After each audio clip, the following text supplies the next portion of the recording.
Hi, my name is Lily Geismer, and I'm a professor in the history department at Claremont McKenna College, where I teach classes like Race in American Cities and American Suburbia and Its Consequences.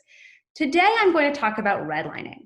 Redlining is a term that's appeared recently in the public consciousness in the protests around Black Lives Matter, in the presidential Democratic primaries, and in the debate around reparations. But the term itself has deep and perhaps unexpected historical roots that date back to the New Deal. So the Great Depression caused a massive foreclosure and housing crisis. And in response, one of the very first things that the Franklin Roosevelt's New Deal did was to establish the Homeowner Loan Corporation, or the HOLC. And what this institution did was to buy existing mortgages and to issue new ones. And in order to determine whether or not a homeowner or potential homeowner would be able to pay them back and how risky or safe the investment would be, the HOLC decided to create maps of major metropolitan areas across the country and to code the neighborhoods in terms of their safety. And what they did is assigned a color-coded grading system, with green being the safest and red being the riskiest, or most hazardous was the term that they used. And one of the biggest predictors that the surveyors used to determine if an area was risky or not was the race of its residents. And so a neighborhood was marked red if any African Americans lived there, even if they were middle class. And part of what the HOLC believed was that what made areas that African Americans brought down the value of property, or any kind of racial integration would bring down the value of property. So what the HOLC did was they gave lower ratings to an area even if one African American or family of color, be it Latinx or Asian, lived in a particular area, because they predicted that that neighborhood would change and the property there would become less valuable. And so what the term redlining refers to is the red line that appraisers placed around neighborhoods of color.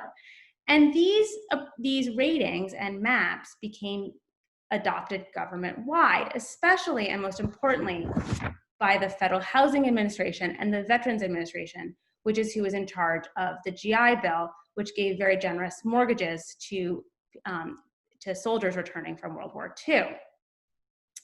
These new government-backed mortgages played a really important role in the spread of suburbanization after World War II, because it enabled families to be able to move into the suburbs and to purchase their first home.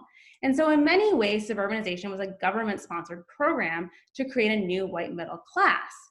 But it essentially locked African Americans and other people of color from access to suburban home ownership. And so while 83% of the nation's population growth occurred in the suburbs over the 1950s, African Americans were excluded from 98% of those new developments that were being built.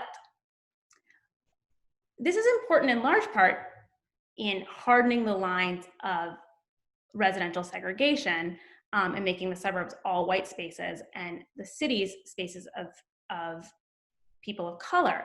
But the other thing that's really important about them is that a house is not just a place to live, but an investment. And so it locked African Americans out of one of the greatest opportunities for wealth accumulation and contributed substantially to the economic disparity between whites and blacks that would play out over the next several generations. These policies also meant that African Americans who desired and were able to afford a house could only live in racially segregated urban areas. And in the process, their homes and communities deteriorated and lost value, essentially becoming the self-fulfilling prophecies of the HOLC maps. Major cities like Chicago, Los Angeles, and St. Louis and Boston used the HOLC maps and the ratings to justify, with their ambitious urban renewal programs, placing highways and new high-rises in the heart of neighborhoods coded red, which destroyed those neighborhoods and further reduced the housing stock available for African Americans. Landlords took advantage of the situation and charged tenants high rents and started to stop performing maintenance, which left African Americans in cities like Chicago living in deteriorating and often unsafe apartments in neighborhoods that were also in the process of going through forms of deterioration because of the lack of investment in them. This further compounded racial inequality and segregation throughout the nation's metropolitan areas. In many ways, the die was cast. Even after 1968 Fair Housing Act and other civil rights laws intended to stop these discriminatory practices, it has been really difficult to reverse their effects. And as you can see from this map of Chicago, based on 2010 census data broken down by race, it looks very similar to the HOLC map from 1933. The city of Chicago remains one of the most racially segregated and economically unequal cities in the country, and it really upholds what urban theorist Jane Jacobs observed long ago, which is that these maps are accurate prophecies because they are self-fulfilling prophecies.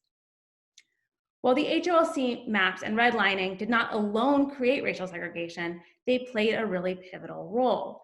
Looking to their history shows that residential segregation was not the result of individual acts of racism or prejudice alone, but came directly from the policies and practices of the federal government. And most importantly, their legacy shapes the places in which all of us live today. Thank you.